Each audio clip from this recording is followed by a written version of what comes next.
Conferencia del día 21 de noviembre de 1977. Obviamente el diablo es ciertamente la piedra filosofal de los alquimistas medievales. Indudablemente, cada persona tiene su propio diablo. El diablo, como se ha dicho, no es más que la reflexión del logo interior dentro de cada uno de nosotros. Eso es obvio. Tiene potestad sobre los cielos, sobre la tierra y sobre los infiernos. Cuando se dice encerrar al diablo en el violín, se quiere decir que captar, aprehender, capturar ese cuerpo manifestado, decíamos, del Cristo satán de los gnósticos, ese cuerpo propiciente y ocuparlo, dijéramos, en el arte de hacer instrumentos musicales, darle forma a ese verbo en un instrumento para que resuene milagrosamente. Debemos pues hacer una clara diferenciación entre lo que es el diablo y lo que es Lucifer. El diablo en sí mismo, como reflexión del Logos, en nosotros y dentro de nosotros mismos, es la piedra bruta que hay que labrar hasta convertirla en la piedra cúbica perfecta. Y ahí tenemos al pie de ese par de columnas la piedra bruta y la piedra cincelada. Lo que hay es que entenderla. Bruta cuando está sin lavar. El diablo, o sea, la reflexión del logos de nosotros, sin lavar, sin pulir, negra como el carbón. El Satanás, en su aspecto más oscuro y tenebroso. Pero no es un Satanás antropomórfico, como el que quiere hacernos ver la clerigalía. No, es un Satanás propio, particular. Pero cuando ya hemos conseguido la disolución del ego, cuando lo hemos reducido a cenizas, entonces esa piedra cúbica, esa piedra bruta, digo, se ha transformado en la piedra cúbica perfecta. Shekeli, Satanás, es ya Lucifer, el hacedor de luz. En otros tiempos, al hacedor de luz, a Lucifer, se le confundía con Venus, la estrella de la mañana. Y hasta en el Apocalipsis de San Juan se dice que si vencieres te daré la estrella de la mañana. El Señor que sacó después de haber quemado pues sus elementos inhumanos en los mundos infiernos, ascendió a los cielos y se convirtió en la estrella de la mañana, en Vesper, el lucero vespertino. Así fue. El diablo transformado en Lucifer y resplandeciente como el sol. Tiene potestad sobre los cielos, sobre la tierra y sobre los infiernos. Príncipe de la luz. Señor de gloria. el arcángel más grandioso, el ministro del Logos solar. Si tomamos en el mundo supersensible, o si dijéramos, si invocamos en los mundos supersensibles a esa reflexión del Logos de cualquier persona que no ha disuelto el ego, veremos un Satanás negro como el carbón, pero vamos. Mas si tomamos o invocamos, dijéramos, el Satanás de alguien que sí disolvió el ego, con gran asombro nos encontraremos con un arcángel de la luz, con un Lucifer glorioso. Entonces venimos a evidenciar que el tal Satanás de la piedra bruta se la va. Para que los hermanos formen un poquito de más conciencia sobre lo que estamos diciendo, conviene que Aladino ponga ahí entre las dos columnas a la piedra bruta y a la piedra cúbica perfecta. Ahí tenéis la piedra en bruto, ahí la piedra cúbica perfecta. De la piedra bruta hay que formar la piedra cúbica. Correcto.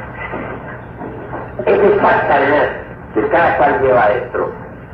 El individuo que no ha burilado todavía su piedra filosofal. Es piedra en bruto, que Satanás es negro como el carbón, ostentando todas las aristas de nuestros defectos psicológicos. Pero cuando ya nosotros hemos labrado la piedra, ese Satanás se convierte entonces en la piedra cúbica perfecta. Es decir, cuando hemos disuelto el ego, se transforma en la piedra cúbica perfecta. Y de allí detiene pues el esplendor y la gloria.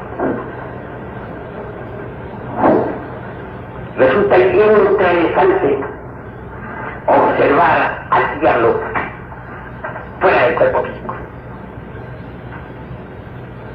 Espanta verlo negro como el carbón, con ese fuego tenebroso que arroja en el individuo que todavía no ha eliminado el ego. Su asombra verlo en quien ya eliminó el ego, el arcángel glorioso, lleno de esplendor.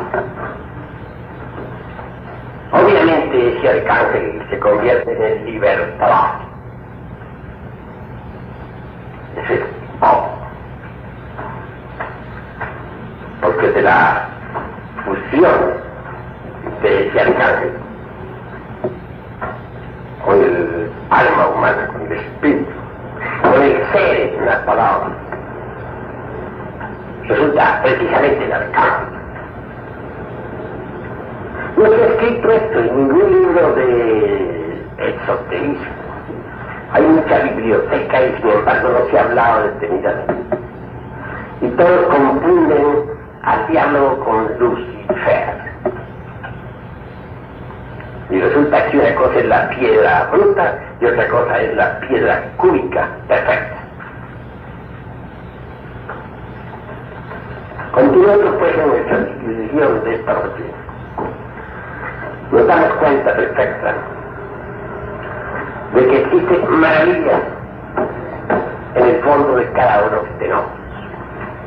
Pero claro, lo primero que necesitamos es eliminar los elementos inhumanos que cargamos dentro. Si observamos a todo hombre auténtico, descubrimos en él tres triángulos. El primero es el triángulo logóico. El segundo podríamos llamarlo el triángulo ético. Y el tercero, está bien que lo llamemos el triángulo mágico. En cuanto al primero, el logóico, está constituido por los tres aspectos de la cábala hebraica. Keter es el anciano de los días, la bondad de las bondades, la misericordia de las misericordias, lo oculto de lo oculto. Es el punto matemático en el espacio inmenso, infinito, inalterable. Es obvio que él se desdobla a su vez en Choma, el Hijo, el Cristo cósmico. Se nos ha dicho que este está relacionado con todo el zodiaco. Y así es. Un ulterior desdoblamiento de Chomá da por resultado al Espíritu Santo, a Binah. Algunos cabalistas enfatizan la idea de que Binah, el Espíritu Santo, es femenino. Tal aseveración resulta equivocada. Por entera claridad se ha dicho en la Divina Comedia que el Espíritu Santo es el esposo de la Madre Divina.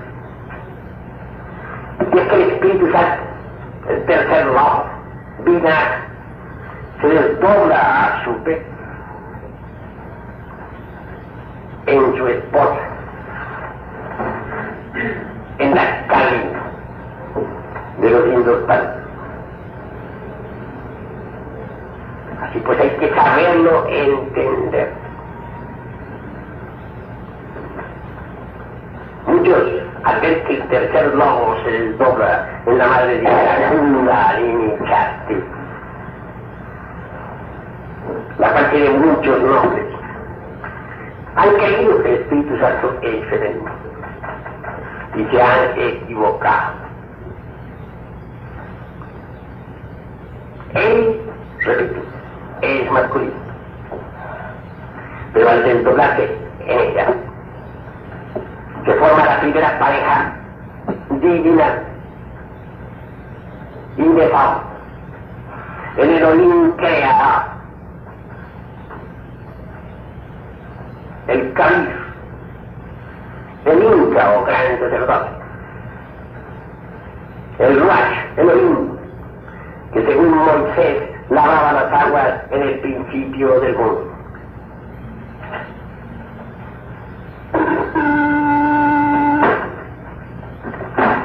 Es necesario que nosotros todos reflexionemos profundamente, que comprendamos todo esto a fondo. Él y ella están unidos en la piedra cúbica de Yesod.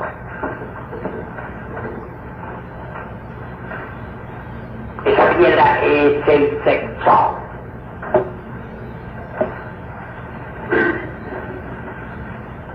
De la unión de él y de ella resulta dar el conocimiento práctico, perfecto, mediante el cual podemos nosotros autorrealizarnos íntimamente en todos los niveles del ser.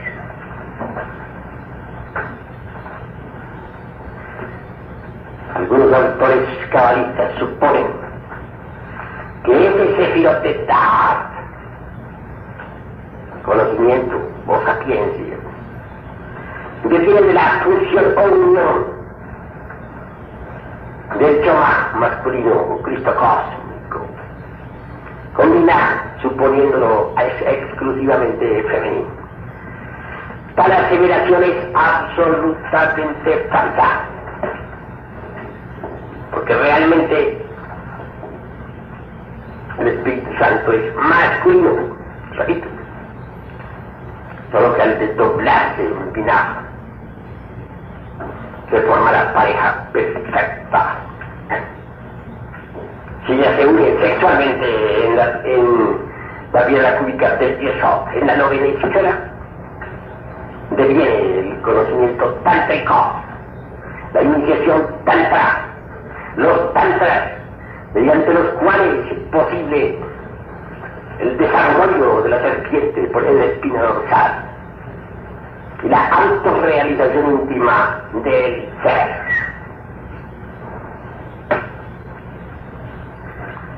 En nuestros estudios de Kabbalah necesitamos ser prácticos. Hay muchos autores, sí, maravillosos,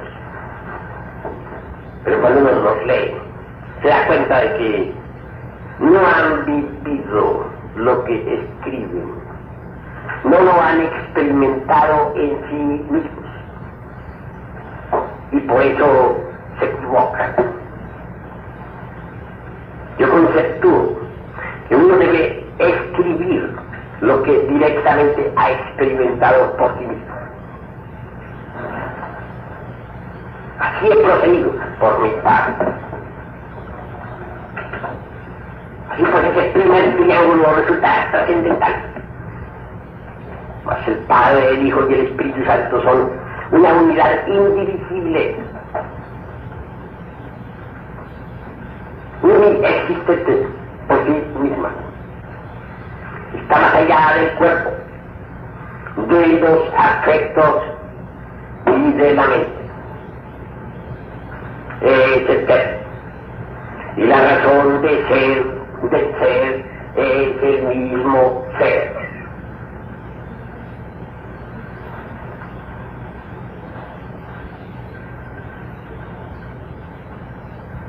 La piedra cúbica del Yesod, situada en los órganos creadores, es ciertamente aquella alma metálica que resulta de las transmutaciones sexuales. Podríamos denominarla el mercurio de la filosofía secreta, o para hablar de un lenguaje más sencillo, energía creadora. Ella en sí misma está alegorizada o simbolizada, está personificada, como ya lo he dicho, en el diablo. Cuando decimos que hay que trabajar con el diablo, no solo para integrarlo en un instrumento musical, sino aún más para transformarlo en un Lucifer o hacedor de luz. Nos estamos refiriendo claramente al trabajo en la gran obra. Resulta interesante que sea allí, precisamente en la piedra cúbica del Yesod, donde Shiva Shakti, Osiris e Isis, se unen sexualmente. Y es precisamente allí donde está el Sefirot de Taha, el conocimiento tántrico, sin el cual no es posible llegar a la autorrealización íntima del ser. En el Tíbet oriental, los monjes, son radicales, motivo por el cual HPV, Elena Petronila Blavatsky, pensó de ellos que eran magos negros. Todos nosotros hemos repetido aquella equivocación y hoy nos vemos en la necesidad de rectificar. No es que los papas sean unos santos, unas mansas soberbias, ellos sí son magos negros. porque enseñan tantrismo negro. Pero los bons, aunque usen capacete rojo, no son negros, como equivocadamente supuso Blavatsky. Radicales es lo que son.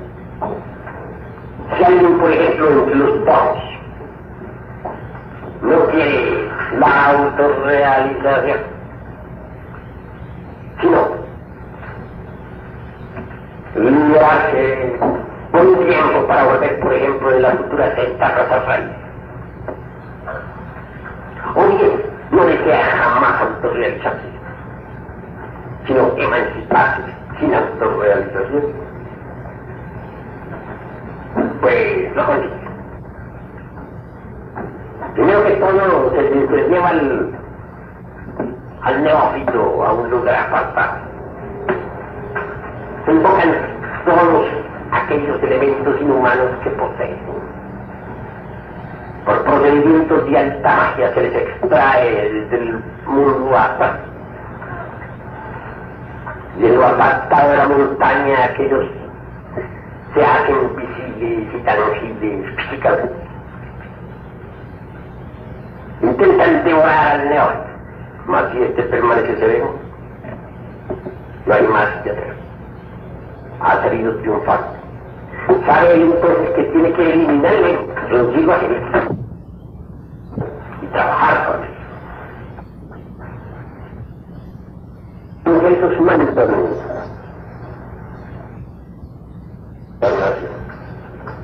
son dos palabras y quedan desencarnados y sacerdotes. Resulta espeluznante ver al sacerdote Boros, vestido con su delantal blanco lleno de cráneos, de huesos de muertos, y en su cabeza un turbante rojo, una mitra. Lleva en su diestra un puñal. El momento en que el neófito pronuncia sus dos mantras de la fatalidad, su cuerpo cae muerto instantáneamente. Pero es entonces el neófito, sometido a grandes ordalías, menos mundos internos. Tiene que enfrentarse a los terrores de la muerte. Tiene que soportar el huracán del karma. Tiene que salir victorioso en la prueba que el Padre Madre le pone. Tiene que saber cerrar matrices, etc., a fin de poder entrar o renacer, si queremos, en forma sobrehumana en cualquiera de esos reinos de los devas, ya desde la gran concentración, o en el de los cabellos largos, o en el de Amitabha Buda,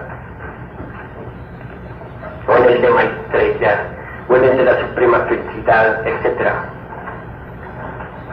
Y en esas regiones donde va a acabar de prepararse para la liberación. La madre divina Kundalini le auxilia, eliminando sus elementos inhumanos. Y al fin consigue sumergirse entre el seno de la gran realidad. No como un maestro autorrealizado, sino como un Buda elemental. Algunos se sumergen en ese estado para retornar en la futura secta Raza Raíz, con el propósito de autorrealizarse. Otros sencillamente no quieren la maestría, sino emanciparse, y quedarán para siempre convertidos en elementales búdicos y nada más. Pero felices.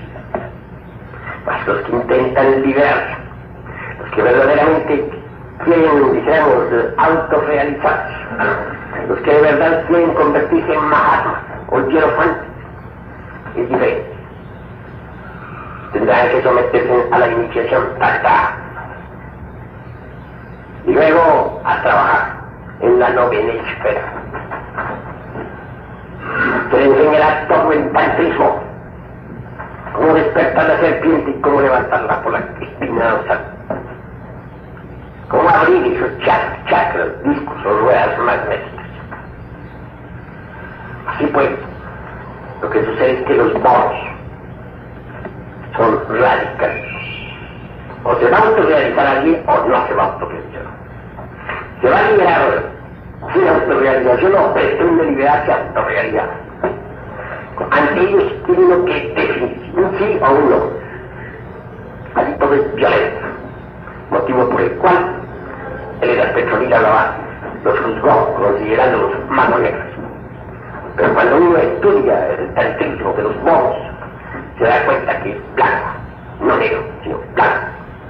Transmutación del esperma en energía para conseguir la autorrealización a fondo.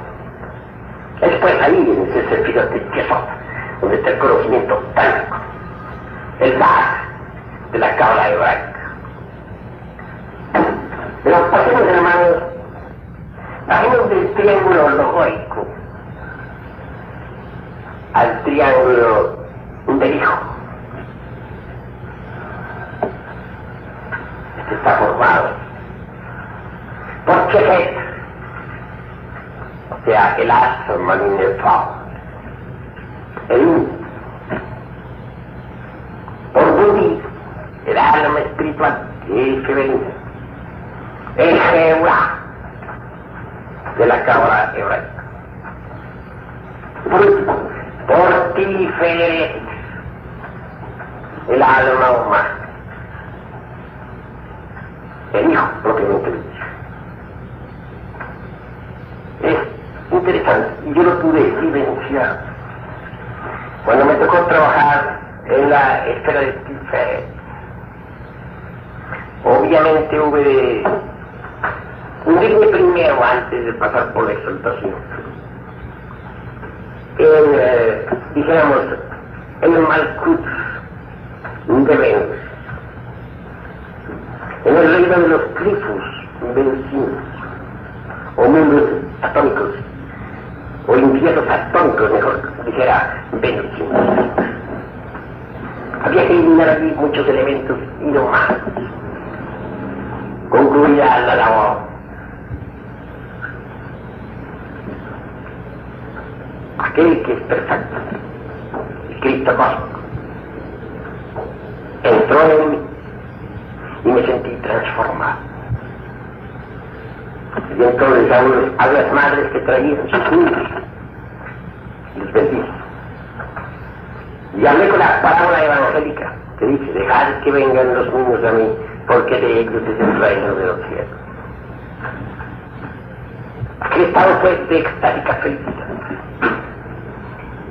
Pero allí, claro, él se marchó. Yo, como diferente, como alma humana, comprendí cuál había sido el objetivo de su manifestación. Es decir, el Cristo cósmico suele manifestarse a través del alma humana, de ese diferente de la cábala hebraica. Después del triángulo del hijo, un triángulo maravilloso formado por el Atman Buddhimana de la teosofía oriental, pero el centro gravitacional del triángulo del hijo es precisamente diferente. El alma humana es alma que sufre, que llora, que gime, que grita. Eso que nos hace a nosotros humanos, de verdad. Y es esto bastante interesante. En la práctica yo he podido vivenciar el triángulo del hijo con su centro gravitacional en Tiferet. Es una tremenda realidad.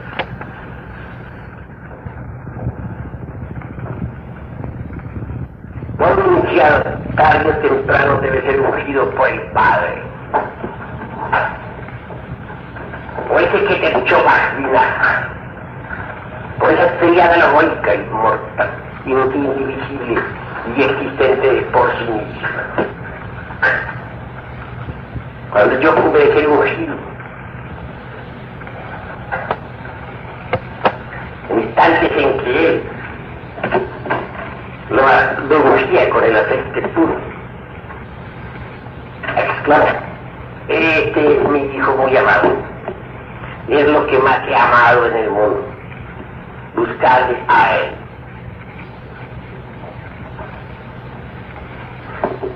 Y me viene a la memoria en este momento el caso del gran Kabil Jesús, o Chichua Ben Pandirá, como se le llamaba en los antiguos tiempos. Felipe, aquel maestro experto en los estados de girada, le dijo: muéstranos al Padre. Y el gran Kabil respondió: el que ha visto al Hijo ha visto al Padre. El triángulo del Hijo, Jehová, diferente, buenísimo con sus dos almas divinas y humanas para ser más claro. Es, dijéramos, el desdoblamiento del Padre, la manifestación del Padre. Continuando pues en el camino sobre el estudio del árbol de la vida, vemos cómo se desdobla aquel triángulo del Hijo en el triángulo mágico. Al triángulo del Hijo se le llama el triángulo ético. ¿Por qué? Porque allí conocemos nosotros el rigor de la ley. Y venimos a saber qué es lo bueno y lo malo, y qué cosa es lo bueno de lo malo y lo malo de lo bueno. Resulta interesante el tercer triángulo, el triángulo mágico. Está formado por Nercha, o sea, la mente, Hot, el cuerpo astral, Yesod, el línea de salida a un cuerpo etérico, o principio básico sexual de la vida universal. ¿Por qué se le llama el triángulo mágico? Porque indudablemente es en esos reinos de la mente y del astral y hasta de los grifos o mundos infernales donde uno tiene que ejercer la alta magia. Precisamente cabe aquí ilustrar esto con algo muy importante. Todos hemos oído hablar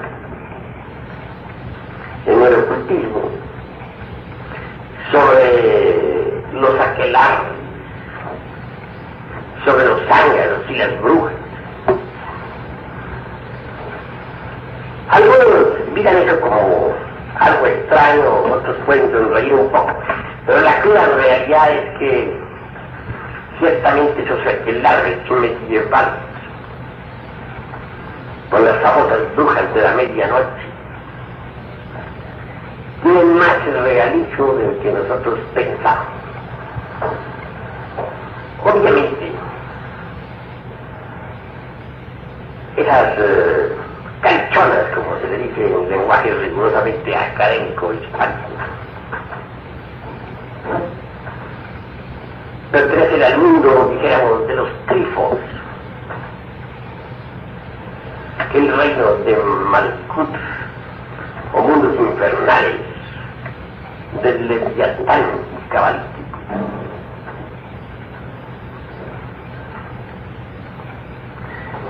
Mucho y bastante extraño se me hacía que esta María de la Altina, tan nombrada en antiguos conventos medievales, fue exactamente su gobernadora.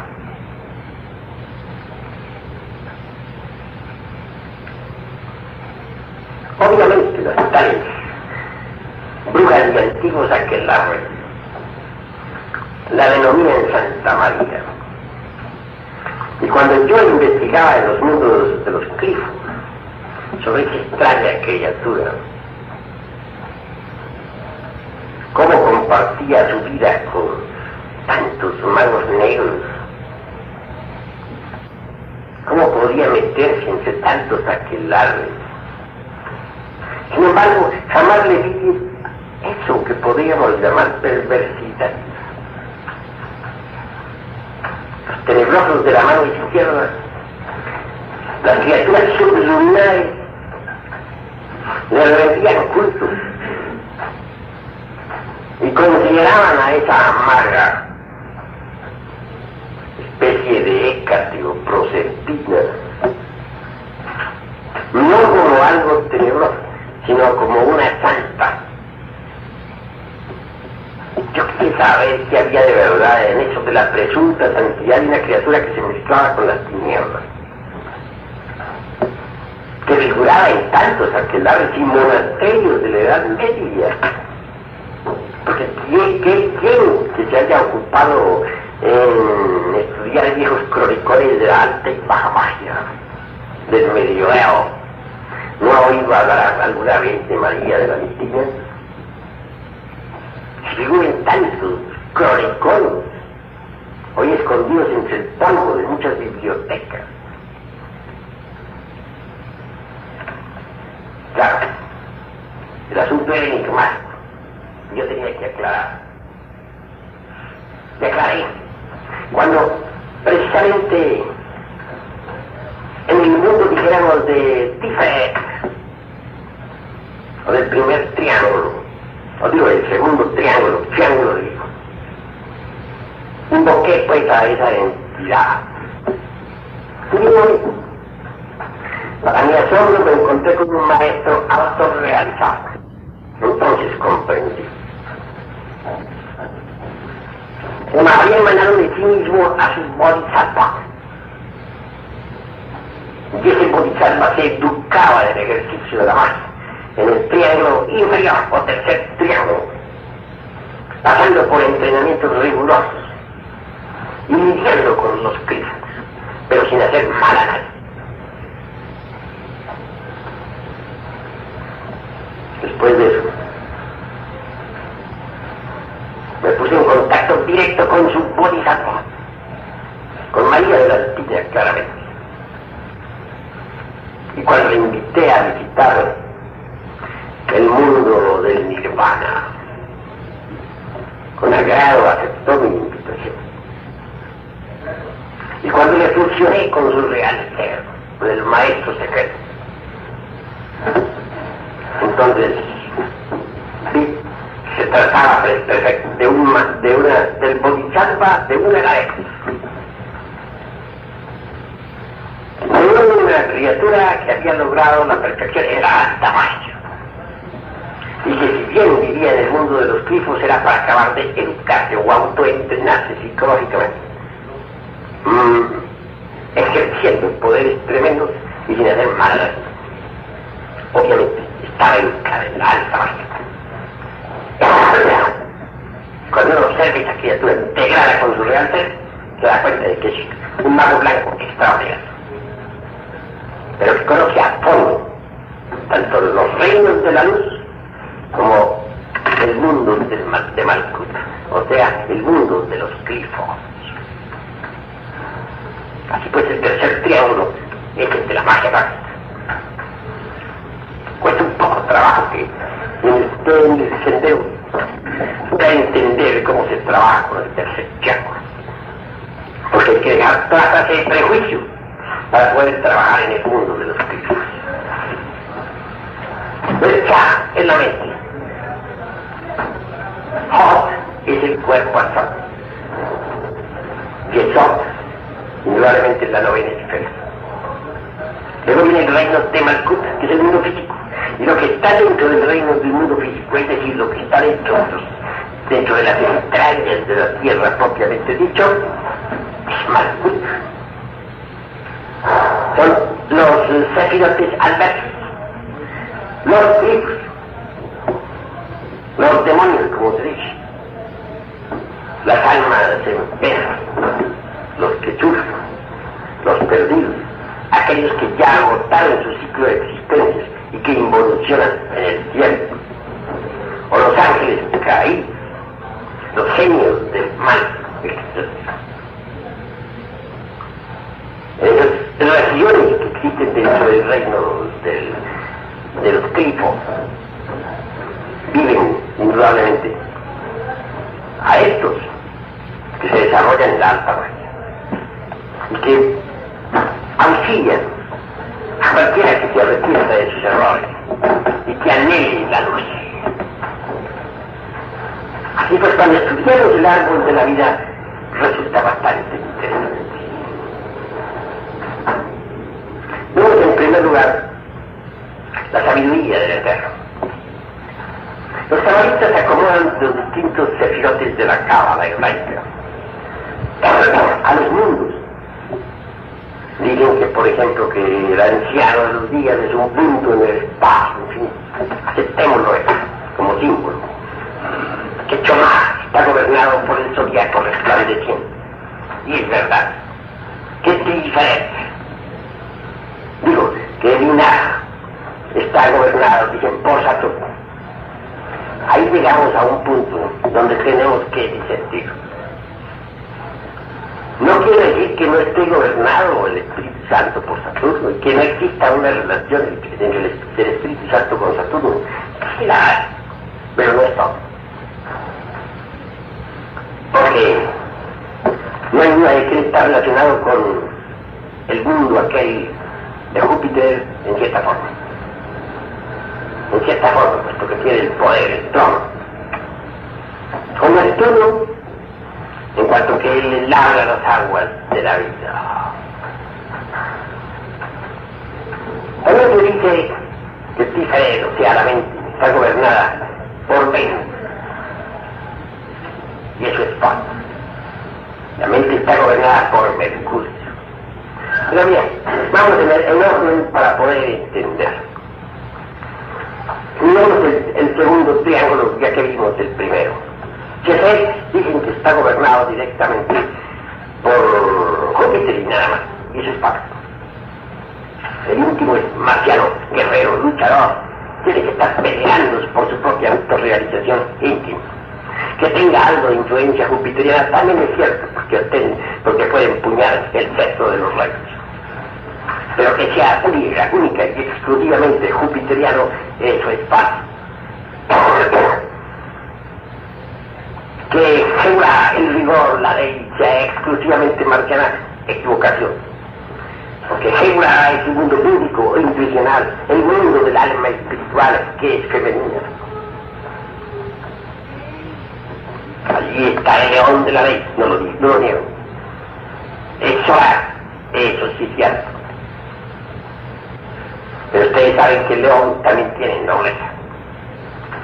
Aquí en Hebra encontramos el rigor de la ley y encontramos la nobleza del león. Es el mundo del alma espiritual, el mundo bíblico o intuicional, es completamente Torah.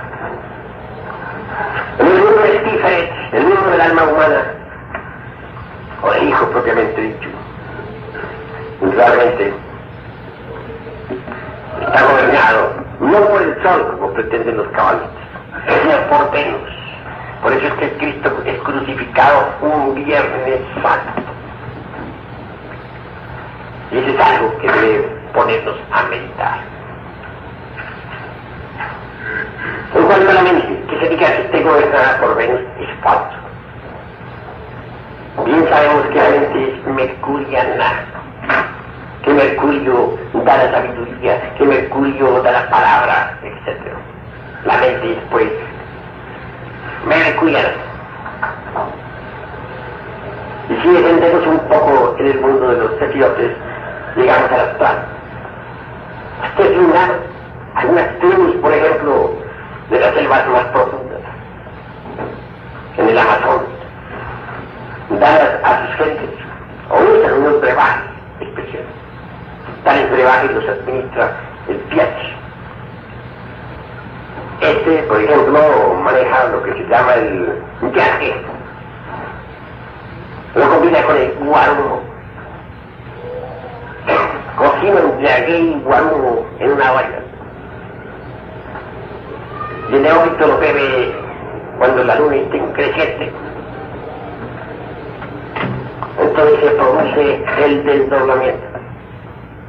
Porque saben muy bien los piachis o sacerdotes brujos de esas tribus que el astral está gobernado por la luna. Él es obvio, pero muchos cabalistas suponen que está gobernado por Mercurio y se equivocan.